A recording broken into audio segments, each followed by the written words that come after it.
Hello friends, welcome to ट्विटलेज academy. आज के इस वीडियो में हम डिस्कस करेंगे NCL assistant foreman mechanical engineering का मॉडल क्वेश्चन पेपर।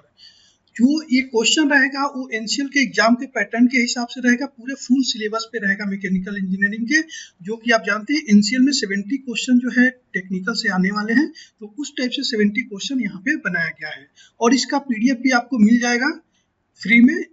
आपको इसका लिंक दे दूंगा, टेलीग्राम ग्रुप पे भी मिल जाएगा और हमारा ट्विटलेज एकेडमी ऐप जो है वहां पे भी मिल जाएगा। और फ्रेंड्स, आपको बता दें कि अगर एनसीएल का आप जो भी तैयारी कर रहे हैं या मैकेनिकल इंजीनियरिंग के किसी भी एग्जाम का, तो आप हमारे ट्विटलेज एकेडमी ऐप जो है गूगल प्ले स्टोर से डाउनलोड कर सकते हैं या फिर इसका लिंक नीचे में दिया गया है, उससे क्लिक करके डायरेक्ट डाउनलोड कर सकते हैं और एक नॉमिनल अमाउंट पे करके कोर्स को ज्वाइन करके स्टार्ट कर सकते हैं प्रिपरेशन। एनसीएल का मैकेनिकल इंजीनियरिंग का स्पेशल बैच स्टार्ट हो चुका है, जो कि अगर कल तक 31 अगस्त तक अगर इसको ज्वाइन करते हैं तो सिर्फ 999 पे करके आप एनसीएल का स्पेशल बैच ज्वाइन कर सकते हैं। बहुत सारे स्टूडेंट ज्वाइन कर चुके हैं और आपको कुछ भी कोर्स के लिए इंक्वायरी चाहिए तो आप इस नंबर पे कॉल कर सकते हैं 9560929108 पे। ओके, तो चलिए क्वेश्चन को अभी डिस्कस करेंगे और बहुत अच्छे से पूरे एक्सप्लेन करेंगे क्वेश्चन को और आपको लेवल भी पता चलेगा किस लेवल का क्वेश्चन आता है। तो चलिए यहाँ से क्वेश्चन हम लोग सॉल्व करेंगे। फर्स्ट क्वेश्चन है, measurement of temperature is based on which law of thermodynamics. Student देखिए, आप लोग इस जो वीडियो है पूरा एंड तक आप लोग जरूर देखिएगा, एक एक क्वेश्चन आप लोग सॉल्व कीजिएगा और हो सके तो मेरे से जल्दी आप क्वेश्चन सॉल्व करिए। उसके बाद आपको पीडीएफ मिल जाएगा, 24 आवर में पीडीएफ अवेलेबल हो जाएगा, आपको लिंक मिल जाएगा इसका पीडीएफ का। ओके, तो देखिए मेजरमेंट ऑफ टेम्परेचर होता है वो किस लॉ पे बेस्ड होता है, तो वो होता है 0th law of thermodynamics, right option C. Okay, next question देखेंगे, न्यूमेरिकल है दोस्त, न्यूमेरिकल भी आएगा आपके एग्जाम में।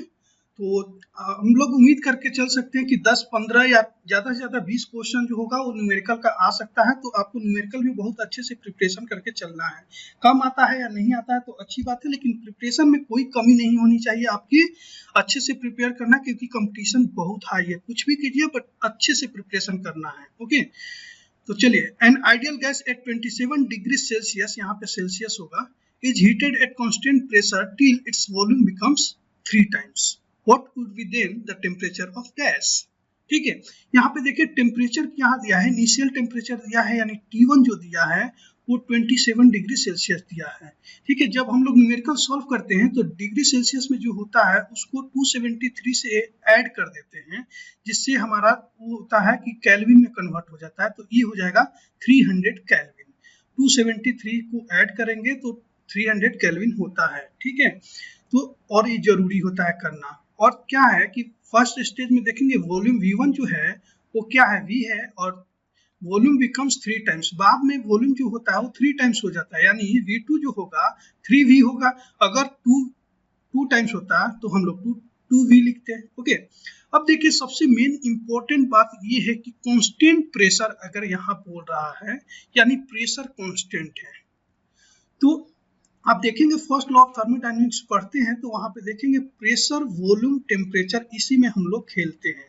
तो जहां पे प्रेशर कांस्टेंट है, आपको अगर बेसिक कंसेप्ट अगर पता हो तो बहुत अच्छा आसानी से सॉल्व कर सकते हैं। प्रेशर कांस्टेंट है यानी कि volume is directly proportional to T temperature, यानी V1 upon V2 equal to T1 upon T2।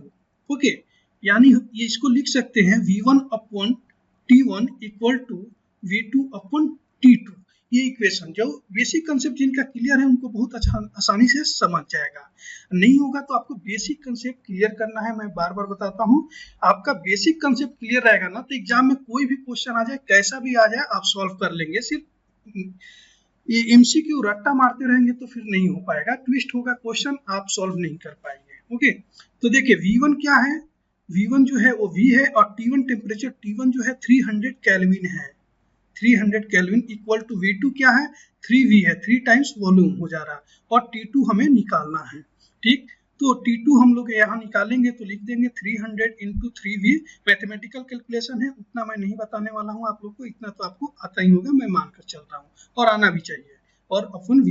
तो v से v कैंसिल हो गया, तो यहाँ पे 3 3 जा 9, 3 3 का 9, यानी 900 हो गया, क्या हो गया, केल्विन में हो गया T2 टेम्परेचर। बट ऑप्शन में यहाँ डिग्री सेल्सियस में पूछा हुआ है, तो T2 जो है 900 केल्विन जो है, इसमें फिर से -273 करेंगे तो हमारा सेल्सियस में आंसर आ जाएगा, तो T2 हो जाएगा 627 डिग्री सेल्सियस। ठीक है। एक स्टूडेंट का डाउट है कि सर जब सेल्सियस में ही टेम्परेचर था और यहाँ पे आप माइनस ही कर रहे हैं, तो फिर 273 यहाँ पे ऐड करने की क्या जरूरत थी? तो फ्रेंड्स, ये ऐड करने की जरूरत है, आप जब भी सॉल्व करेंगे क्वेश्चन तो आपको केल्विन में ही टेम्परेचर रखना है सॉल्व करने के लिए, और फाइनल आंसर आने के बाद आपको देखना है जो फाइनल आंसर आएगा वो केल्विन में ही आएगा। उसके बाद देखना है कि आपका ऑप्शन जो है केल्विन में भी हो सकता है, सेल्सियस में भी हो सकता है, तो जिसमें होगा उस हिसाब से आंसर आप करेंगे। अगर केल्विन में ही होता तो ये 900 केल्विन होता, यहाँ पे कहीं ऑप्शन 900 केल्विन, तो उसको मार्क कर देते। सेल्सियस में है तो 273 माइनस कर देंगे, तो राइट आंसर हो जाएगा B, 627 degree Celsius.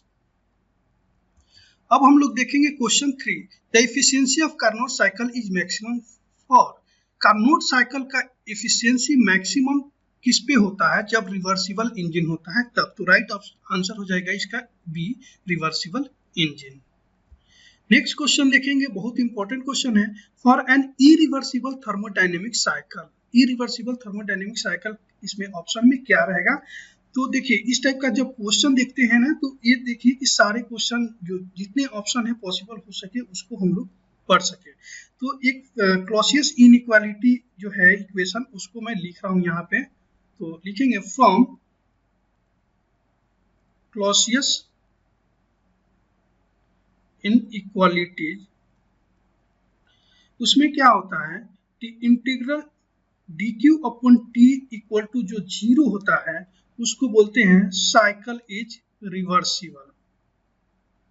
Cycle reversible होता है अगर इक्वल टू 0 होता है। तो अगर del dq upon t less than 0 होता है तो साइकिल जो होगा वो इरिवर्सिबल होगा, इरिवर्सिबल, एंड और ये पॉसिबल भी होगा, पॉसिबल। ओके, तो हमारा आंसर मिल गया irreversible thermodynamic cycle, right option B हो जाएगा। Integral dq upon t is less than 0। एक चीज और आता है, अगर integral dq upon t is greater than 0 अगर होता है तो साइकिल होता, ये इम्पॉसिबल होगा, साइकिल इज इम्पॉसिबल। और जब ये साइकिल इम्पॉसिबल होगा, ये सेकेंड लॉ ऑफ थर्मोडायनेमिक्स को वायलेट करेगा। Okay, violate second law of thermodynamics, dynamics. Okay, तो देखिए मैं क्या बार बार बोल रहा हूं कि आपका बेसिक कंसेप्ट अगर क्लियर रहेगा, क्वेश्चन कुछ भी आ जाए, यहाँ पे मैं अगर मॉडल क्वेश्चन पेपर में लिया हूं कि इरिवर्सिबल पूछ रहा है, हो सकता है कि आप एग्जाम में जाए तो आपसे रिवर्सिबल पूछ देगा, ठीक है रिवर्सिबल है तो ये भी आपको याद होगा, हो गया। अगर मान लीजिए साइकिल इज इम्पॉसिबल पूछ दिया तो ये ऑप्शन है आपके पास, ये भी याद होगा। तो इस तरीके से आपको प्रिपरेशन करना चाहिए कि आसपास की कोई भी क्वेश्चन आ जाए आप सॉल्व कर सके, और इसी तरीके से मैं पढ़ाता हूँ हमेशा, ठीक है। और न्यूमेरिकल भी इतने आसानी से अच्छे तरीके से सिखा दूंगा कि सबसे पहले आप एग्जाम में जाएंगे तो न्यूमेरिकल ही सॉल्व करेंगे। ओके, नेक्स्ट क्वेश्चन देखेंगे, density of water is maximum at. Water का डेंसिटी मैक्सिमम कहाँ पे होता है, कितने डिग्री सेल्सियस पे होता है या कितने केल्विन टेम्परेचर पे होता है? तो ये 4 डिग्री सेल्सियस पे मैक्सिमम होता है वाटर का डेंसिटी, तो राइट ऑप्शन हो जाएगा बी, 4 डिग्री सेल्सियस। बहुत इंपॉर्टेंट क्वेश्चन है, हर एग्जाम में ही ये पूछा जाता है। ओके, नेक्स्ट क्वेश्चन देखेंगे 6, there is no work transfer involve in this process. किस प्रोसेस में वर्क ट्रांसफर इन्वॉल्व नहीं होता है? तो हम लोग ऑप्शन देखेंगे, एक एक ऑप्शन को सॉल्व करेंगे। पहले ऑप्शन है एडियाबैटिक प्रोसेस। एडियाबैटिक प्रोसेस में क्या होता है, हीट ट्रांसफर 0 होता है, हीट ट्रांसफर 0 होता है यानी Q इक्वल टू 0, ठीक है। आप लोग लिख लेंगे heat transfer equal to 0। Okay, isothermal process अब देखते हैं। आइसोथर्मल प्रोसेस में क्या होता है, टेम्परेचर जो होता है वो कांस्टेंट होता है, मतलब ये भी ऑप्शन नहीं होगा। ठीक, अभी देखते हैं फ्री एक्सपांशन प्रोसेस का। ठीक है, पॉलीट्रोपिक एक्सपांशन का ऐसा कुछ नहीं, इसका फॉर्मूला है तो उसकी जरूरत ही हमें नहीं है। फ्री एक्सपांशन प्रोसेस में क्या होता है, वर्क डन यानी W जो होता है वो 0 होता है, इंटरनल एनर्जी जो होता है Q इक्वल टू 0 होता है, और heat transfer Q equal to 0 होता है, यानी सब कुछ 0 होता है फ्री एक्सपांशन प्रोसेस में। तो क्या पूछा यहाँ पे, no work transfer work transfer किसमें नहीं हो रहा, तो राइट ऑप्शन बी टी हो जाएगा। फ्री एक्सपांशन प्रोसेस में वर्क ट्रांसफर 0 होता है, वर्क ट्रांसफर नहीं होता है, हीट ट्रांसफर भी 0 होता है, इंटरनल एनर्जी भी 0 होता है। तो इस तरीका से आपको प्रिपरेशन करना चाहिए। ओके, कि जो क्वेश्चन आप कर रहे हैं उसके आसपास की जितनी जानकारी जुटा सकते हैं वो जानकारी रखिए। अब क्वेश्चन आपको कुछ भी आ जाए, नेक्स्ट क्वेश्चन मान लीजिए कि आ जाए एडियाबैटिक एक्सपांशन, तो आपको पता है एडियाबैटिक में क्या होता है, हीट ट्रांसफर 0 होता है, आइसोथर्मल में टेम्परेचर कांस्टेंट होता है, और फ्री एक्सपांशन प्रोसेस में सब कुछ 0 होता है। तो इस तरीके से आप पढ़ेंगे, बेसिक कंसेप्ट क्लियर रहेगा, कोई भी क्वेश्चन सॉल्व कर लेंगे। क्वेश्चन का लेवल का आपको टेंशन लेने की जरूरत नहीं है कि किस लेवल का क्वेश्चन आएगा और कहाँ से आएगा, और सिलेबस क्या रहेगा। 90% सिलेबस जेई का जो है वो सेम ही होता है किसी भी एग्जाम का। तो मैकेनिकल इंजीनियरिंग का बेस्ट जो सिलेबस है एसएससी जेई का, वो रेफर कर सकते हैं, और कोई भी आप जेई लेवल का एग्जाम देने जा रहे हैं आप बहुत आसानी से कोई भी क्वेश्चन को सॉल्व कर सकते हैं। ओके, तो सिलेबस के ऊपर इतना टेंशन नहीं लेना कि क्या सिलेबस रहेगा। ओके, आप पढ़ाई स्टार्ट कर दीजिए मैकेनिकल इंजीनियरिंग का सिलेबस लेकर। ओके, अब देखिए 7th क्वेश्चन है, what kind of contact can be establish for a lower pair. Okay, lower pair में किस टाइप का कंटेक्ट होता है, तो देखिए लोअर पेयर में होता है सरफेस कंटेक्ट। सरफेस कंटेक्ट जो होता है थोड़ा सा बड़ा सा कंटेक्ट होता है। मान लीजिए कि ये एक प्लेट है और इसी के ऊपर एक दूसरा प्लेट लग गया, तो बहुत ज्यादा ये देख रहे हैं कंटेक्ट बहुत ज्यादा है, ये सरफेस कंटेक्ट है। यानी सरफेस कंटेक्ट बहुत ज्यादा कंटेक्ट है, यानी लोअर पेयर, नाम इसका छोटा है लोअर है, लेकिन कंटेक्ट कितना है, ज्यादा है, बड़ा है। इससे लॉजिक से याद रख सकते हैं। तो क्या हो जाएगा, लोअर पेयर में सरफेस कंटेक्ट होगा, ऑप्शन हो जाएगा बी। ओके, अब पॉइंट कंटेक्ट होता है, पॉइंट कंटेक्ट और लाइन कंटेक्ट भी कहीं कहीं लिखा होता है। पॉइंट कंटेक्ट और लाइन कंटेक्ट ये होता है हायर पेयर के लिए, higher pair. Cam and floor का आपको एग्जांपल मिलेगा, जैसे इस टाइप से रहता है, यहाँ पे कोई इस टाइप से, और ये जो पॉइंट पे कंटेक्ट होता है कैम एंड फ्लोर का, ये होता है हायर पेयर। मतलब बहुत छोटा सा, बहुत कम कंटेक्ट होता है, यानी नाम बहुत बड़ा है और इसका दर्शन जो है बहुत छोटा है। हायर पेयर है लेकिन कंटेक्ट जो है बहुत कम है। इस तरीके से आप इसको याद रख सकते हैं। ओके, नेक्स्ट क्वेश्चन देखेंगे, Oldham's coupling as inversion of. Oldham's coupling किसका इन्वर्जन है। फ्रेंड्स, अगर ये वीडियो अच्छी लग रही है, अगर मैं अच्छा पढ़ा रहा हूँ, आपको लग रहा है, तो आप वीडियो को लाइक जरूर कीजिएगा, क्योंकि व्यू कितना भी चला जाए, जो लाइक होता है उससे मैं समझता हूँ कि वही स्टूडेंट पढ़ने के लिए इंटरेस्टेड है और उतने ही स्टूडेंट को मेरा पढ़ाया हुआ समझ में आ रहा है। तो आप ज्यादा से ज्यादा लाइक करेंगे, जितना लाइक करेंगे मैं समझूंगा कि उतने ही लोगों को मेरा पढ़ाया हुआ समझ में आ रहा है। ओके, और कुछ भी डाउट हो तो आप कमेंट्स कर सकते हैं। ओके, तो चलिए, और अपने दोस्तों के बीच भी ज्यादा से ज्यादा शेयर कीजिए ताकि वो लोग भी देख सके, और मैं ज्यादा से ज्यादा और भी इस तरह से क्वेश्चन और वीडियो लेकर आऊं एनसीएल के लिए। ओके, तो चलिए, ओल्डहम्स कपलिंग किसका इन्वर्जन है, आप बताइए जल्दी से। बता चुके होंगे बहुत सारे स्टूडेंट। ठीक है, चलिए, इसका राइट ऑप्शन है B, double slider crank chain. Okay, next question देखेंगे, न्यूमेरिकल फिर से आ गया। A fixed gear having 200 teeth is in mesh with another gear having 50 teeth. The two gears are connected by an arms. The number of turn made by the smaller gear for one revolution of arm about the center of the gear each.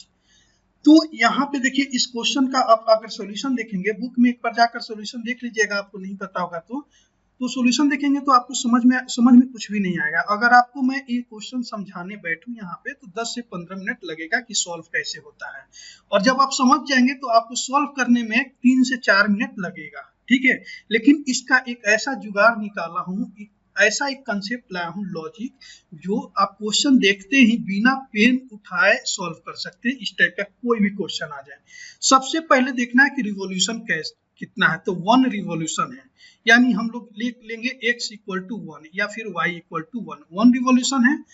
और first teeth जो है यानी TA ले लेंगे 200 teeth है, और TB second gear का जो टीथ है वो 50 है। एक मैंने फार्मूला बनाया है x plus x into TA अपन TB, ऐसा करेंगे सॉल्व हो जाएगा। क्या है, नंबर ऑफ रिवॉल्यूशन, तो क्या पूछ रहा है, द नंबर ऑफ टर्न्स को हम n ले लेते हैं, y ले लीजिए, x लीजिए, कुछ भी ले लीजिए, नंबर ऑफ टर्न्स पूछ रहा है तो। और क्या करना है, जो भी रिवॉल्यूशन है उसको यहाँ पे लिखिए और उसको फिर से एक बार लिखिए प्लस करके, और फिर उसमें मल्टीप्लाई कर दीजिए।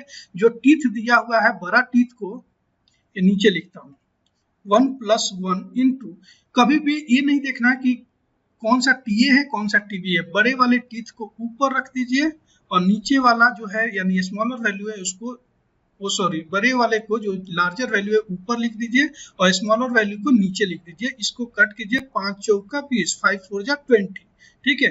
1 प्लस 1 इंटू 4 ही होगा, तो 1 प्लस 5 जो होगा 1 प्लस 4 सॉरी, तो ये हो जाएगा 5, तो आंसर क्या हो जाएगा 5 हो जाएगा। अब ये तरीका आप सीख लिए, ये अगर फॉर्मूला आपको पता चल गया तो आपके जब एग्जाम में क्वेश्चन आएगा तो आपको सॉल्व करने में 30 सेकंड लगेगा। अगर और भी ज्यादा प्रैक्टिस कर लिए तो आपको सॉल्व भी नहीं करना पड़ेगा, डायरेक्ट आंसर हो जाए निकाल लेंगे। अगर मान लीजिए यहाँ पे 2 रिवॉल्यूशन होता तो 4 प्लस 6, आप यहाँ पे इसको डिवाइड कर दीजिए, क्वेश्चन को देखते ही इसको डिवाइड कर देंगे, बड़ा को डिवाइड करेंगे छोटे से, तो 50 से डिवाइड 200 को करेंगे तो आपको पता है 4 आ गया। अब इसमें जो रिवॉल्यूशन है उसको ऐड कर दीजिए, इसमें जो रिवॉल्यूशन है इसको ऐड कर देंगे, जो आंसर आएगा वही होगा the number of turns made by the smaller gear. Okay, smaller gear का नंबर ऑफ टर्न्स होगा वही होगा, तो ये हो जाएगा 5। देखिए कितना सिंपल है, और इसी टाइप से क्वेश्चन पूछे जाते हैं सिंपल। तो न्यूमेरिकल तो मैं बहुत आसानी से आपको बनाना सिखा दूंगा, आप कभी भूल ही नहीं सकते हैं। ओके, नेक्स्ट क्वेश्चन देखेंगे, which one of the following drive is used for a constant velocity ratio positive drive with large center distance between the driver and reverse shaft। इसमें से कौन सा ऐसा ड्राइव है जो कांस्टेंट वेलोसिटी रेशियो है और पॉजिटिव ड्राइव भी है और सेंटर डिस्टेंस इसका ज्यादा है, लार्ज होता है।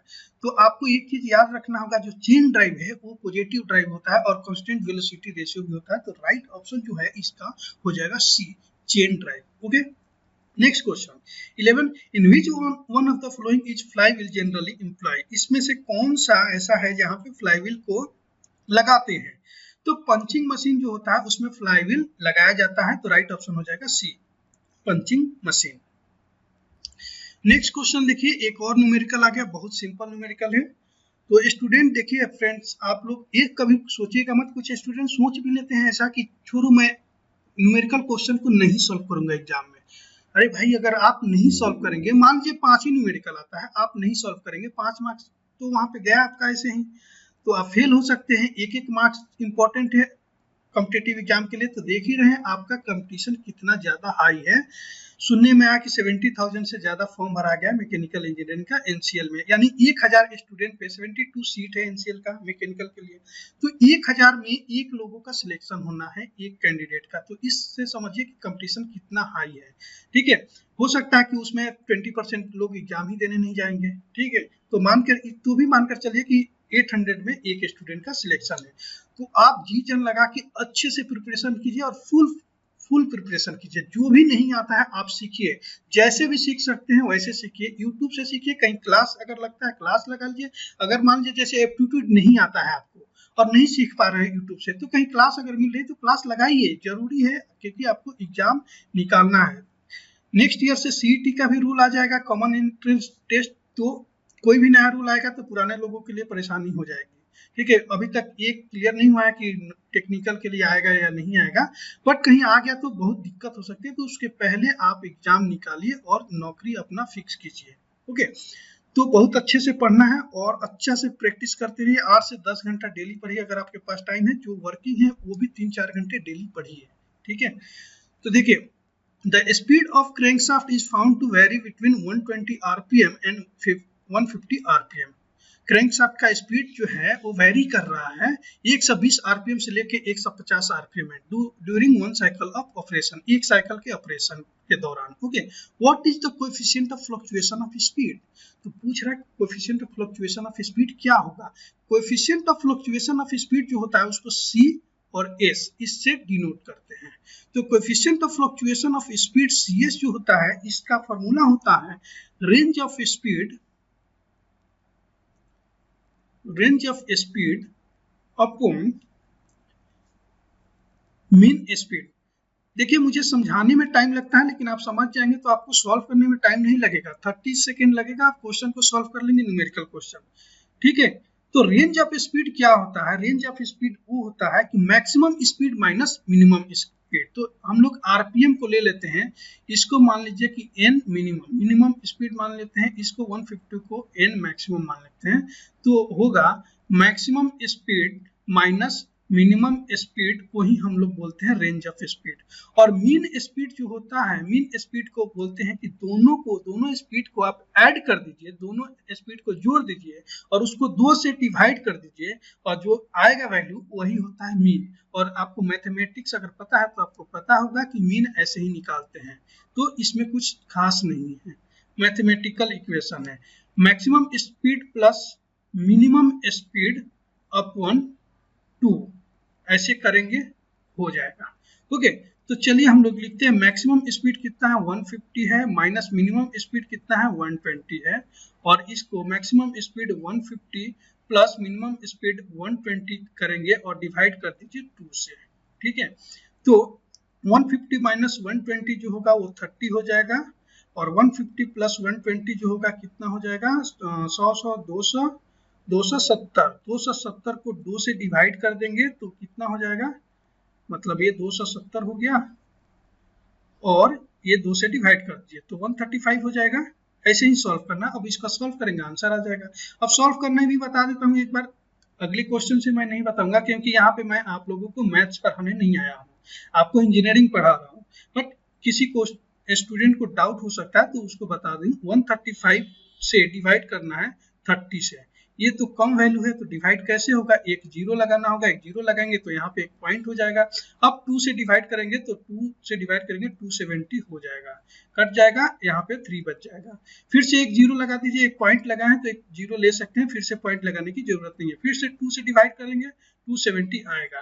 तो इस तरीके से 2 आते रहेगा आपको, तो हो जाएगा 0.22। जीरो इसलिए पॉइंट से पहले लगा लेते हैं ताकि वो सुंदर थोड़ा दिखे, बाकी जरूरत नहीं है। ठीक है, 0.22, तो राइट आंसर क्या हो जाएगा 0.22 सी। ओके, इस तरीके से क्वेश्चन को सॉल्व करना होता है। ओके, अब देखिए अगर आपको न्यूमेरिकल को एग्जाम में नहीं आया तो डायरेक्ट फार्मूला ही पूछ लिया जाएगा कि coefficient of fluctuation of speed क्या होता है।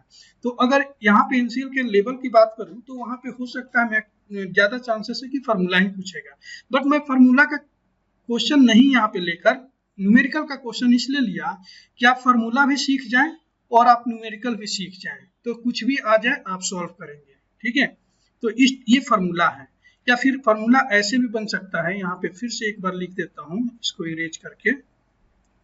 ठीक है, यहाँ पे लिख देता हूँ कि ये देखिए ये 2 ना ऊपर चला जाता है, यानी सी एस इक्वल टू हो सकता है coefficient of fluctuation of speed 2 maximum speed minus minimum speed upon maximum speed plus minimum speed, ये भी हो सकता है। ठीक है, तो ये देखिए ये फार्मूला ऐसा भी आ सकता है एग्जाम में, ऐसा भी ऑप्शन में आ सकता है, या फिर ऐसा भी आ सकता है, तो ये तीनों को याद रखना है। और न्यूमेरिकल आ जाए तो आसानी से सॉल्व कर लेंगे, वैल्यू पुट करना, आंसर निकालना है। ठीक है, अब हम लोग डिस्कस करेंगे 13 नंबर का question, the sensitivity of an isochronous governor is. Isochronous governor का सेंसिटिविटी कितना होता है, 0 होता है, 1 होता है, 2 होता है, या इन्फिनिटी होता है। तो इसका सेंसिटिविटी जो होता है इन्फिनिटी होता है, तो राइट ऑप्शन हो जाएगा डी इन्फिनिटी। इसका सिंबल ये होता है, ऐसा भी आ सकता है, इन्फिनिटी का मतलब होता है अनंत, जिसका कोई अंत नहीं होता है। ओके, नेक्स्ट क्वेश्चन देखिए, the unit of force in SI system of unit is.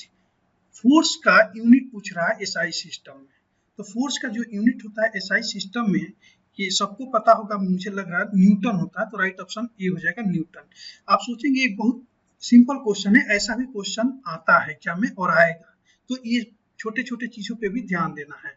और ये भी एक और क्वेश्चन बता देता हूँ, 1 kg of force equal to होता है 9.8 न्यूटन, ये भी याद रख लीजिए। ओके, और फ्रेंड्स एक बार और आपको बता दूं कि एनसीएल का स्पेशल बैच हमारे ट्यूटरेज एकेडमी एप्लीकेशन पे जो चल रहा है, अगर आप लोगों को किसी को भी ज्वाइन करना हो तो आप तुरंत ज्वाइन कर लें, क्योंकि 31 अगस्त तक ही ऑफर है जो 999 में आपको मिल जाएगा। 31 अगस्त तक 999 में, उसके बाद इसका कोर्स प्राइस इंक्रीज हो जाएगा। बहुत से स्टूडेंट ज्वाइन कर चुके हैं, तो आप लोग जल्दी से ज्वाइन कर लें।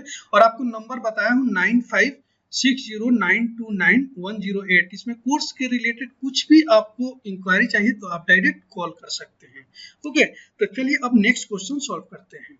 हाँ, एक चीज और बता दूं कि वहां पे आपको क्या मिलेगा, इस क्वेश्चन के अलावा आपको कंप्लीट बेसिक कंसेप्ट मिलेगा, कंप्लीट सिलेबस पे जो मैकेनिकल इंजीनियरिंग का है, और उसके साथ एमसीक्यू भी मिलेगा, रिकॉर्डेड क्लास रहेगा, लाइव क्लास भी होगा। वहाँ पे वीकली लाइव क्वेश्चन प्रैक्टिस कराया जाता है, और आपका टेस्ट सीरीज भी वीकली वहाँ पे कराया जाएगा हमारे एप्लीकेशन पे। तो आप लोग अगर अच्छे से प्रिपरेशन करना चाहते हैं, बेसिक कंसेप्ट वीक है अगर, तो जरूर ज्वाइन कीजिए। ओके, नेक्स्ट क्वेश्चन देखिए, बहुत अच्छा क्वेश्चन है मैकेनिक्स का। The force which meet at one point and their line of action also lie on the same plane is called. एक फोर्स है जो सेम पॉइंट पे मीट कर रहा है और उसका लाइन ऑफ एक्शन जो है वो एक ही प्लेन पे है, सेम प्लेन पे है, तो ऑप्शन क्या होगा। एक चीज आपको बता देता हूँ, इस टाइप से क्वेश्चन जो है 4 क्वेश्चन बनते हैं आपके एग्जाम में। चारों क्वेश्चन आप सॉल्व कर पाएंगे अगर बेसिक कंसेप्ट क्लियर होगा तो। अगर नहीं क्लियर है, अभी मैं क्लियर कराता हूँ यहाँ पे। देखिए, कॉन्करेंट, कॉन्करेंट का मतलब होता है सेम पॉइंट, सेम पॉइंट। और नॉन कॉन्करेंट अगर लिख दिया है तो सेम पॉइंट पे नहीं है, तो मीट एट सेम पॉइंट, ठीक, कॉन्करेंट का मतलब। और कोप्लेनर का मतलब होता है सेम प्लेन, प्लेन, प्लेनर यानी सेम प्लेन, कॉन्करेंट यानी सेम पॉइंट। तो इससे आप लोग याद रखिएगा, इसमें नॉन कहीं भी नहीं है। तो यहाँ पे दो चीज है कि एक सेम पॉइंट पे मीट भी कर रहा और सेम प्लेन पे भी। तो ये तो कॉन्करेंट फोर्सेस यानी सेम पॉइंट पे मीट कर रहा, लेकिन प्लेन के बारे में डिस्कस नहीं किया, तो ये ऑप्शन तो नहीं होगा। कोप्लेनर कॉन्करेंट फोर्सेस ये हो सकता है। देखिए, कोप्लेनर यानी सेम प्लेन पे है तो कोप्लेनर हो गया, और सेम पॉइंट पे मीट कर रहा है यानी कॉन्करेंट फोर्सेस, तो इसका राइट ऑप्शन हो जाएगा बी। अब सी ऑप्शन देखते हैं, coplanar non concurrent. Coplanar non concurrent कब होगा कि सेम प्लेन पे मीट कर रहा, लेकिन जो पॉइंट है, जो सेम पॉइंट पे मीट नहीं करेगा, not meet at the same point अगर लिखा होता, यहाँ पे नॉट अगर रहता तो ऑप्शन हो जाता C. Okay, non coplanar concurrent forces, अगर same plane, not same plane रहता और मीट एट सेम पॉइंट ही रहता, तो नॉन कोप्लेनर कॉन्करेंट फोर्सेस हो जाता। तो इस तरीके से आपको ऑप्शन याद रखना है। तो इसको बोलते हैं बेसिक कंसेप्ट। आपको मतलब इस तरीके से आप पढ़ाई किए हैं तो आप किसी भी टाइप से क्वेश्चन आ जाएगा, आप सॉल्व कर लेंगे। अदरवाइज क्या होगा कि आपका क्वेश्चन मान लीजिए इसको रट्टा मार लिए और ऐसा क्वेश्चन आया ही नहीं, एक क्वेश्चन आया पर यहाँ भी नोट लगा हुआ है, यहाँ पे भी नोट लगा हुआ है, तो क्या करेंगे, आपको समझ में नहीं आएगा।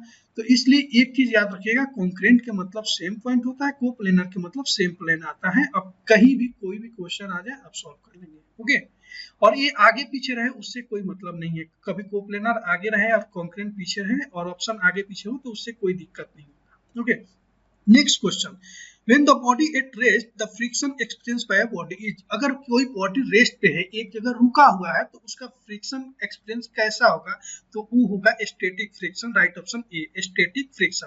अगर कोई बॉडी मोशन में है तो वो होगा डायनेमिक फ्रिक्शन। कब होगा, अगर कोई बॉडी मोशन में है तो यहाँ पे देखिए क्या हो गया, दो ऑप्शन हो गया, दो क्वेश्चन आप सॉल्व कर पाए। स्टैटिक अगर नहीं पूछा गया तो आपसे डायनेमिक पूछ लेगा यहाँ पे। ओके, तो इसको याद रखिएगा।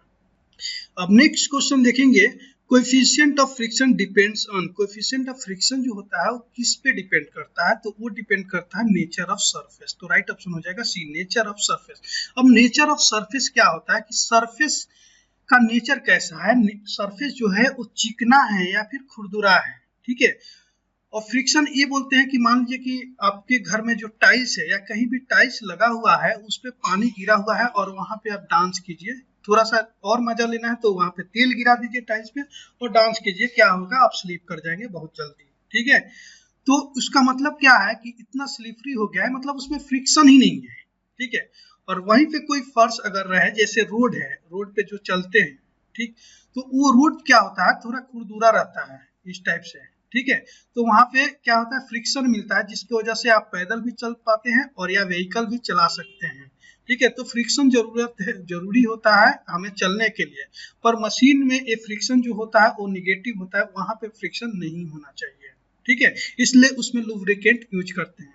तो फ्रिक्शन जो होता है, इससे आप समझ गए कि नेचर ऑफ सरफेस पे डिपेंड करता है, जैसा सरफेस होगा उस पे डिपेंड करेगा, लेंथ पे और एरिया ऑफ कंटेक्ट पे डिपेंड नहीं करता है। ओके, अब नेक्स्ट क्वेश्चन देखिए, Poisson's ratio is defined as the ratio of. Okay, तो पॉइजन्स रेशियो जो है उसका रेशियो डिफाइन करना है, तो इस सबसे पहले एक इसका हम लोग फॉर्मूला लिखेंगे। पॉइजन्स रेशियो जो होता है म्यू होता है। यहाँ पे देखिए 4 टाइप से क्वेश्चन पॉइजन्स रेशियो का आ सकता है और 4-5 टाइप, कितने भी टाइप का हो जाए आप सब सॉल्व करेंगे। देखिए मैं कैसे सिखाता हूँ। पॉइजन्स रेशियो यहाँ से सॉल्व करना स्टार्ट करते हैं। म्यू इक्वल टू होता है lateral strain upon longitudinal strain. कहीं कहीं इसके सामने माइनस का भी साइन होता है, उससे कोई दिक्कत नहीं है, तो आपको एग्जाम में ये भी आ सकता है, इस टाइप का भी ऑप्शन। और इसका यूनिट जो होता है वो होता है डायमेंशन लेस, मतलब कोई यूनिट ही नहीं होता है, डायमेंशन लेस होता है। तो सेकेंड क्वेश्चन ये बन जाएगा। ओके, अब चलिए इसका रेंज होता है, रेंज ऑफ म्यू यानी पॉइजन्स रेशियो का रेंज जो होता है वो होता है 0 से लेकर 0.5 तक। ठीक है, ये रेंज हो गया। अगर म्यू 0 है तो समझ जाइए कि ये क्या है, कॉर्क है। ये कॉर्क के लिए म्यू जो होता है 0 होता है, जो सबसे कम होता है। और म्यू जो है पॉइजन्स रेशियो अगर 0.5 अगर मैक्सिमम हो गया तो वो परफेक्टली प्लास्टिक बॉडी होता है, मतलब उसको बोलते हैं रबर। ये भी आपके क्वेश्चन में पूछे जाते हैं। ये रबर क्या होता है, रबर में मैक्सिमम जो होता है वो क्या होता है, पॉइजन्स रेशियो, यानी highest Poisson's ratio. Highest Poisson's ratio किसमें होता है, रबर में होता है। तो हमें यहाँ पे क्वेश्चन देखिए कितना बन गया, 4-5 क्वेश्चन, यहाँ पे 5-6 क्वेश्चन बन सकता है। तो इस टाइप से आप लोग कभी भी प्रिपरेशन कीजिए तो इस तरह से प्रिपरेशन कीजिए कि उसके आसपास के पूरा चीजें पता हो। अब बताइए, आप ही बताइए कि कोई भी क्वेश्चन आएगा, कैसा क्वेश्चन आ सकता है। आपका कंसेप्ट पॉइजन्स रेशियो का पूरा ही क्लियर है तो कोई भी क्वेश्चन दे दे आप सॉल्व कर लेंगे। तो इसका राइट ऑप्शन क्या हो जाएगा, lateral strain to longitudinal strain. ठीक है, तो ऑप्शन किसी भी तरीके से पूछा जा सकता है, तो आप लोगों को तैयार रहना है, इस तरीके से प्रिपरेशन करना है। ओके, अब चलते हैं नेक्स्ट क्वेश्चन पे। अब देखिए 19 नंबर क्वेश्चन, 19 नंबर क्वेश्चन, एकदम पेशेंस के साथ आप लोग बैठे रहिए और अच्छे से सीखिए, समझिए। क्वेश्चन मैं कराता हूँ उसमें टाइम लगता है, लेकिन क्योंकि मैं सिर्फ आंसर नहीं बताते चलता हूँ, उसको एक एक चीज एक्सप्लेन करता हूँ और करूंगा चाहे जितना टाइम लग जाए। तो एकदम आप पेशेंस के साथ बैठिए, कॉपी कलम लेकर बैठिए और नोट करते जाइए। इसका पीडीएफ भी आपको मिल जाएगा, टेलीग्राम ग्रुप पे भी मिल जाएगा और हमारे टूटलेज एकेडमी एप्लीकेशन पे भी मिल जाएगा। टेलीग्राम ग्रुप जो एनसीएल का बना हुआ है उसका भी लिंक मैं शेयर कर दूंगा आप लोग के साथ। ठीक है, तो पेशेंस के साथ बैठिए और पढ़ाई कीजिए। ठीक, देखिए what is the relation between elastic constant E, G and K. जब इस तरह से क्वेश्चन आए कि इसका रिलेशनशिप क्या है ई, जी एंड के में, ई जो होता है वो क्या होता है, यंग्स मॉडुलस ऑफ इलास्टिसिटी, और जी जो होता है वो शियर मॉडुलस, और के जो होता है बल्क मॉडुलस। लिख दूं क्या, लिख ही देता हूं, यंग्स मॉडुलस ऑफ इलास्टिसिटी। जी जो होता है वो होता है शियर मॉडुलस, और के जो होता है वो होता है बल्क मॉडुलस। आप लोगों के लिए एक होमवर्क है, यंग्स मॉडुलस, शियर मॉडुलस और बल्क मॉडुलस, ये सब का अगर फॉर्मूला अगर आपको मिलता है तो आप उसको फॉर्मूला जो है और डेफिनेशन इसको एक बार जरूर पढ़ लीजिएगा। ठीक है, तो चलिए इसका देखिए दो फार्मूला होता है। ये इक्वेशन जो है, ये इक्वेशन बनता कहाँ से है तो वो मैं बताता हूँ। एक होता है Young's modulus of elasticity, E equal to होता है फार्मूला 2g 1 प्लस म्यू। ठीक है, म्यू यानी पॉइजन्स रेशो, ये भी इसके पहले बताया था पॉइजन्स रेशो है। और एक फार्मूला होता है, ये फर्स्ट हो गया और ये सेकेंड हो गया, 3k 1 प्लस म्यू। मतलब 3k है तो सॉरी 1 माइनस 2 म्यू, इसको फिर से लिखता हूँ, गलत हो गया। 2 E equal to 3k 1 minus 2 mu. अगर 3k है तो माइनस होगा, माइनस के साथ 2 म्यू है, ये याद रखिएगा। दो फार्मूला हो गया। इस दो फार्मूला को 1 इक्वल टू 2 अगर करते हैं, इक्वेशन सॉल्व करते हैं, तो ये ऑप्शन इसमें से कोई ना कोई आ जाएगा।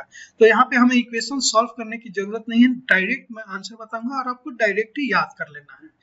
ठीक है, तो इसका डायरेक्ट आंसर है सी हो जाएगा। ठीक है, यानी 9kg upon k plus 3g। ठीक है, ये इक्वेशन को सॉल्व करेंगे तो ये आ जाएगा, और इसको आपको याद रख लेना है, इक्वेशन सॉल्व करने की जरूरत ही नहीं है। इस दो फार्मूला से बनता है, कि आपको रूट बता दिया कि वहां से आया है।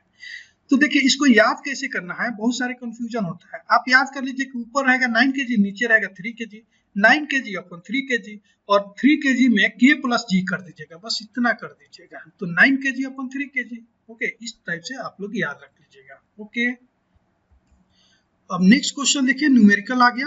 The Poisson's ratio of material which has Young's modulus of 120 GPa and shear modulus equal to 50 GPa। Shear modulus या शियर मॉडुलस इसको 50 GPa यहाँ पे दिया हुआ है। ठीक है, मॉडुलस ऑफ रिजिडिटी भी कहीं कहीं दिया होता है।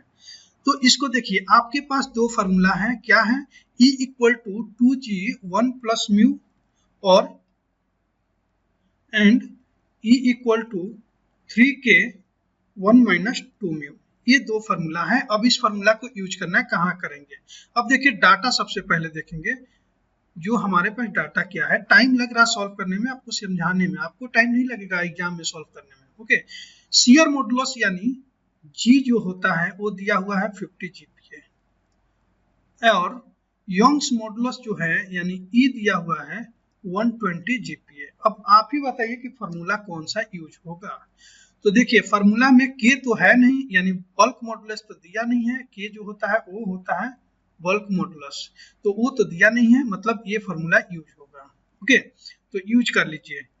E इक्वल टू 2g, फिर से लिखिए 1 प्लस म्यू, बार बार फार्मूला लिखिए ताकि याद हो जाएगा। तो E दिया है कितना 120, और 2 इंटू जी दिया है 50, और ये हो जाएगा 1 प्लस म्यू। तो इसको सॉल्व करेंगे, 120 अपॉन ये नीचे आ जाएगा, 2 इंटू 50 हो जाएगा 100 इक्वल टू 1 प्लस म्यू।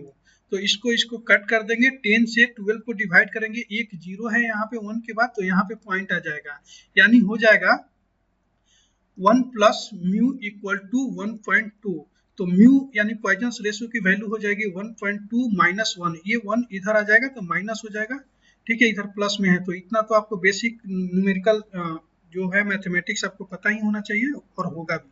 ठीक है, तो ये हो जाएगा 0.2, यानी पॉइजन्स रेशियो हो गया 0.2, राइट आंसर हो गया बी 0.2। तो इस तरीका से आपको क्वेश्चन को सॉल्व करना है। काफी सिंपल क्वेश्चन आते हैं न्यूमेरिकल के भी, बस आपको छोड़ना नहीं होता, आपको सीखना होता है। ठीक है, तो डरिए मत, बस सीखिए, सीखना जरूरी है। ओके, नेक्स्ट क्वेश्चन देखेंगे, ऑटोफ्रीटेज इज अ मेथड ऑफ। ऑटोफ्रीटेज जो है किसका मेथड है, तो ऑटोफ्रीटेज में क्या करते हैं, राइट ऑप्शन हो जाएगा C, pre stressing thick cylinder. Thick cylinder को प्री स्ट्रेसिंग करते हैं। वो क्यों करते हैं, क्योंकि प्रेशर कैपेसिटी को इंक्रीज करना होता है। तो यहाँ पे लिख देता हूं, फॉर इंक्रीजिंग प्रेशर कैपेसिटी को इंक्रीज करने के लिए थिक सिलेंडर को प्री स्ट्रेसिंग करते हैं। इसी प्री स्ट्रेसिंग को बोलते हैं autofrettage method. Okay, next question देखिए, slenderness ratio of the column is defined as the ratio of its length to its least radius of direction. तो इसका राइट ऑप्शन हो जाएगा A, least radius of direction, एक type का ये definition है। ठीक है, तो इसको भी याद रखिएगा। नेक्स्ट क्वेश्चन देखेंगे, क्या है 23 number, principal plane is one which carries no shear stress. Right option हो जाएगा A, no shear stress. Principal plane पे कोई शियर स्ट्रेस नहीं होता है, या ऑप्शन ए भी हो सकता है, zero shear stress, zero shear stress. Okay, next question देखिए, Rankine theory is applicable to the. Rankine theory जो होता है किसके लिए एप्लीकेबल है? शॉर्ट कॉलम के लिए एप्लीकेबल है, लॉन्ग के लिए है, या शॉर्ट कॉलम लॉन्ग कॉलम दोनों के लिए है? तो इसका राइट ऑप्शन हो जाएगा C, both short column and long column. और सिर्फ लॉन्ग कॉलम के लिए कौन सा एप्लीकेबल है? Euler's theory, Euler's theory. ठीक है, बेसिक कंसेप्ट क्लियर है, थ्योरी ऑफ कॉलम का क्वेश्चन है, स्ट्रेंथ ऑफ मटेरियल का। तो अगर रैंकाइन नहीं पूछेगा तो यूलर्स पूछ देगा, तो यूलर्स थ्योरी किसके? लॉन्ग कॉलम के लिए एप्लीकेबल है, और रैंकाइन है दोनों के लिए, शॉर्ट लॉन्ग दोनों के लिए।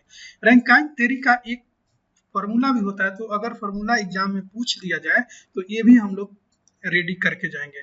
1/PR इक्वल टू होता है 1/PC प्लस 1/PE। अब देखिए क्वेश्चन अगर सिंपल पूछेगा तो रैंकाइन थ्योरी या यूलर्स थ्योरी पूछेगा, थोड़ा सा क्वेश्चन का लेवल अगर हार्ड होगा तो फार्मूला पूछ देगा, तो हम लोग फार्मूला भी प्रिपरेशन करके जाएंगे, कोई दिक्कत नहीं है।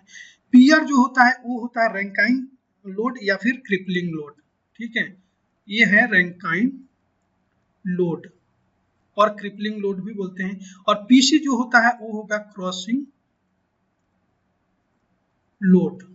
ओके, और पीई जो होगा वो होगा buckling load, buckling load.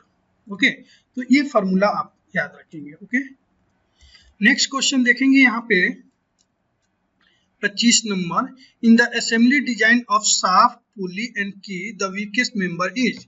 Assembly design में जहाँ पे शाफ्ट है, पुली है, की है, तो इसमें सबसे कमजोर मेंबर जो होता है, कमजोर चीज है, वो क्या होता है? तो सबसे कमजोर जो होता है वो की होगा। की को बोलते हैं चाबी। हिंदी मीडियम वाले भी कुछ स्टूडेंट हैं, उनके कमेंट से पता चला, तो इसलिए जहां तक पॉसिबल होता है, जो अगर जहां मुझे हिंदी समझ में आता है तो हिंदी में भी बता देता हूँ। ऐसे टेक्निकल वर्ड जो है, बहुत सारा चीज हिंदी में मुझे नहीं पता है। ओके, तो इसका राइट ऑप्शन हो जाएगा बी, की। और जब इंजीनियर्स डिजाइन करते हैं किसी भी चीज को, जो डिजाइन करते हैं, तो सबसे जो कमजोर चीज होता है ना, उसको कंसीडर करके डिजाइन करते हैं। अगर सबसे कमजोर चीज को अगर बचा लिया जाए तो मजबूत चीज, उससे जो मजबूत होगा वो तो टूटेगा ही नहीं, फेल ही नहीं होगा। तो इसलिए सबसे कमजोर चीजों को समझकर, जो कमजोर होता है उसको कंसीडर करके डिजाइन किया जाता है। तो ये भी याद रखिएगा आप लोग। ओके, नेक्स्ट क्वेश्चन है 26, which one of the following types of bearing is employ in shaft of gear box of automobile. ओहो, ऑटोमोबाइल के गियर बॉक्स जो होता है, तो उसमें किस टाइप का बेयरिंग यूज होता है उसके शाफ्ट में, ये पूछा है क्वेश्चन। तो उसमें होता है anti friction bearing, right option होगा सी, एंटी फ्रिक्शन बेयरिंग। कभी कभी एंटी फ्रिक्शन बेयरिंग ऑप्शन में नहीं देकर ऑप्शन में दूसरा ऑप्शन हो सकता है बॉल बेयरिंग लिखा हो सकता है, बॉल बेयरिंग, या फिर बॉल बेयरिंग नहीं ऑप्शन में रह के रोलिंग कंटेक्ट बेयरिंग भी हो सकता है, रोलिंग कॉन्टैक्ट बेयरिंग। तो इस टाइप से आपको पढ़ना है। और आप लोगों के लिए होमवर्क है, होमवर्क भी साथ साथ में देते चलता हूँ। हाइड्रोडायनेमिक जनरल बेयरिंग का डेफिनेशन और क्या होता है वो पढ़ लीजिएगा, एप्लीकेशन का क्या है वो भी पढ़ लीजिएगा। ठीक है, मल्टी लोब जर्नल बेयरिंग होता है वो भी पढ़ लीजिएगा, हाइब्रिड जर्नल बेयरिंग अगर मिले तो पढ़ लीजिएगा। अगर कुछ नहीं मिले, हाइड्रोडायनेमिक जर्नल बेयरिंग ये इंपॉर्टेंट है, इसका डेफिनेशन और इसका एप्लीकेशन कहाँ यूज होता है जरूर आप लोग पढ़ लीजिएगा, ये आप लोग के लिए होमवर्क है। ओके, नेक्स्ट क्वेश्चन देखेंगे, on the motors with low starting torque the type of clutch to be used is। कोई मोटर है जिसका स्टार्टिंग टॉर्क बहुत कम है, लो है, तो उसका उसमें किस टाइप का क्लच यूज करते हैं? तो उसमें यूज करते हैं सेंट्रीफ्यूगल क्लच, राइट ऑप्शन हो जाएगा सी, सेंट्रीफ्यूगल क्लच। जो मोपेड गाड़ियां होती है, स्कूटी होती है, उसमें भी सेंट्रीफ्यूगल क्लच यूज होता है। हालांकि आपको क्लच नहीं दिखता होगा, क्लच दिखेगा कैसे, अंदर होता है। ठीक है, क्लच लीवर जो होता है वो उसमें नहीं होता है, वो ऑटोमेटिक होती है, इसलिए वो मोपेड है। ओके, तो ये होता है सेंट्रीफ्यूगल क्लच। ठीक है, नेक्स्ट क्वेश्चन देखिए, होमवर्क और दे देता हूँ, कून क्लच और मल्टीप्लेट क्लच के बारे में, सिंगल प्लेट क्लच के बारे में अगर पॉसिबल हो तो आप लोग पढ़ लीजिएगा, नहीं समझे तो आप कमेंट्स करके पूछ लीजिएगा, मैं समझा दूंगा। ओके, नेक्स्ट देखिए 28 नंबर, और जो लोग बेसिक कंसेप्ट का कोर्स ज्वाइन किए हैं एनसीएल का या मैकेनिकल इंजीनियरिंग का कोई भी कोर्स, तो उनको तो पता है मशीन डिजाइन का जो कंसेप्ट है उसमें सारा चीज बताया गया है, तो वो बहुत आसानी से वो स्टूडेंट सॉल्व कर लेते हैं क्वेश्चन। ठीक, नेक्स्ट क्वेश्चन देखिए, in a multiple disc clutch if there are 6 disc on driving shaft and 5 undriven shaft the number of pair of contact surface will be equal to, number of pair पूछ रहा है यानी n। ठीक है, अब ये numerical है, numerical देख के आपको डरना नहीं है, आप ट्यूटलेज एकेडमी पे हैं, आप ट्यूटलेज एकेडमी के साथ प्रिपरेशन कर रहे हैं, तो न्यूमेरिकल जब भी आ जाए आप खुश हो जाइए कि आज कुछ नया सीखने के लिए मिलेगा। ओके, तो देखिए एक जो डिस्क है उसको N1 ले लीजिए, दूसरा जो डिस्क है N2 ले लीजिए। ठीक है, किसी को भी N1 लीजिए, किसी को भी N2 लीजिए, कोई फर्क नहीं पड़ता है। नंबर ऑफ पेयर्स निकालना है n, तो इसका फॉर्मूला होता है N1 प्लस N2 माइनस 1, यानी 6 plus 5 minus 1, 6 plus 5 11 minus 1 equal to 10 हो जाएगा। 0 क्यों लिख रहा हूँ, 10 हो जाएगा। ओके, अब देखिए आपको ये फॉर्मूला पता चल गया मल्टीपल डिस्क क्लच का, मशीन डिजाइन का क्वेश्चन है, बहुत कम चांस है आने का, बट आ भी सकता है।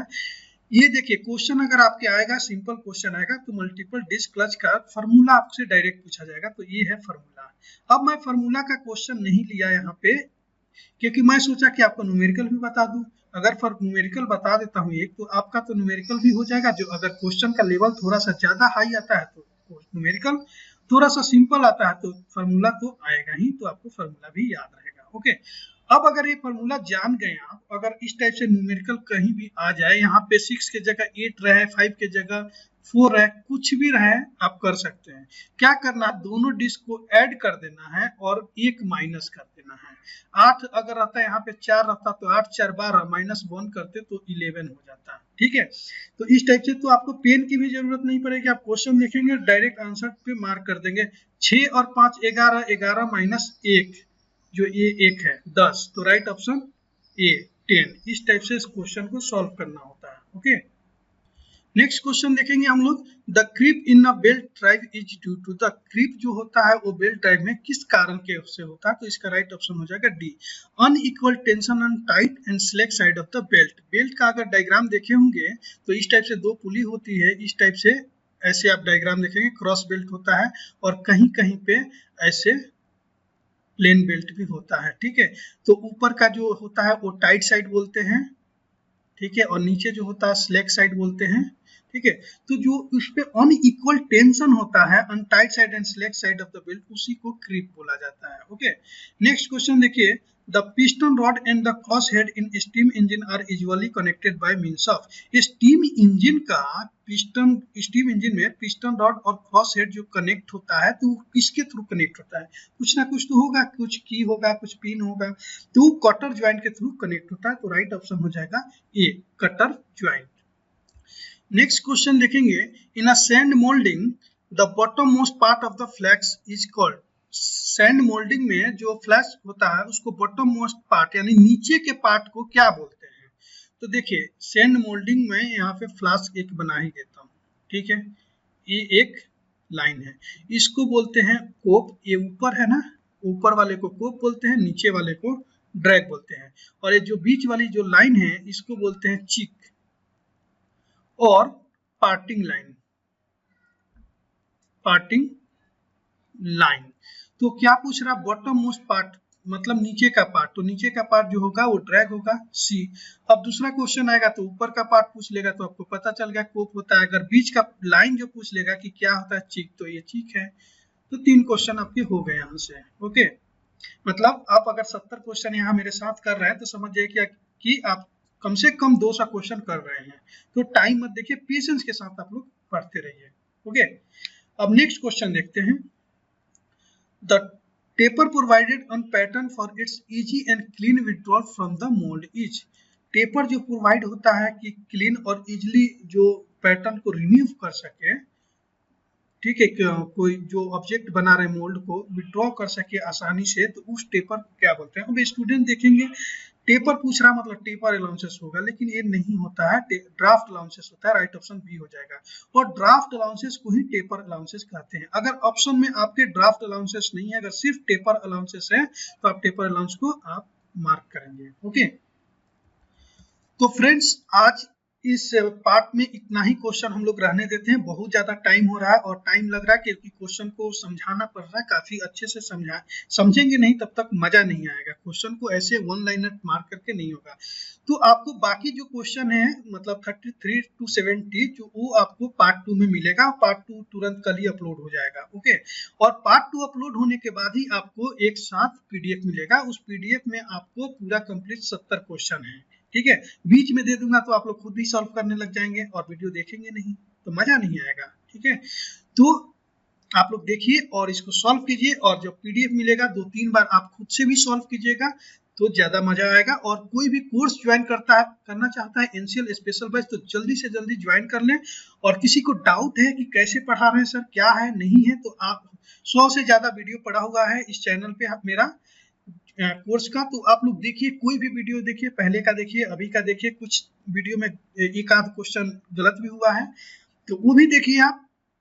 ठीक है, और उससे आप डिसाइड कीजिए कि आपको कोर्स ज्वाइन करना चाहिए यहाँ या नहीं करना चाहिए। और बहुत नॉमिनल कॉस्ट अमाउंट रखा गया है, वहां पे आप देखेंगे तो जो एक्चुअल प्राइस है वो 2500 रुपया रखा गया है, लेकिन डिस्काउंट पे ऑफर जो कोरोना को देखते हुए 999 में सिर्फ प्रोवाइड किया जा रहा है स्टूडेंट को। और ये कॉस्ट कुछ नहीं है, आप जो मोबाइल रिचार्ज करते हैं साल का उससे भी कम अमाउंट है, उससे भी आधे से भी कम अमाउंट है। इसका जो वैलिडिटी है, इसका कोर्स जो है 45 दिन से लेकर 2 महीने के अंदर एक कंप्लीट करा दिया जाएगा। जब भी एग्जाम से पहले आपको अच्छे तरीके से कंप्लीट हो जाएगा। बट इसका कोर्स का जो वैलिडिटी रहेगा उसके साथ साथ 1 साल का वैलिडिटी रहेगा। कितने साल का? 1 ईयर का वैलिडिटी रहेगा। तो आप इसके अलावा भी कोई भी एग्जाम आ जाए एनसीएल का तो जो बेसिक कंसेप्ट वहां पढ़ेंगे उससे कोई भी आप एग्जाम दे सकते हैं। तो आप लोग ट्यूटलेज एकेडमी का एप्लीकेशन जरूर डाउनलोड करें और कोर्स को ज्वाइन करके आप जल्दी से जल्दी प्रिपरेशन स्टार्ट कर दीजिए। और कुछ भी डाउट हो तो कमेंट्स कीजिए। वीडियो अच्छी लगी हो तो लाइक जरूर कीजिएगा। आपके लाइक आएगा तो ही मुझे पता चलेगा कि और भी ऐसा वीडियो बनाना है। कमेंट्स करके बताइएगा कि इस टाइप से क्वेश्चन आपको कैसा लगा और भी क्वेश्चन इस टाइप से चाहिए या नहीं चाहिए। और अपने दोस्तों को भी ज्यादा से ज्यादा शेयर जरूर करें। ओके, तो चलिए मिलते हैं पार्ट 2 में। Thank you for watching this video.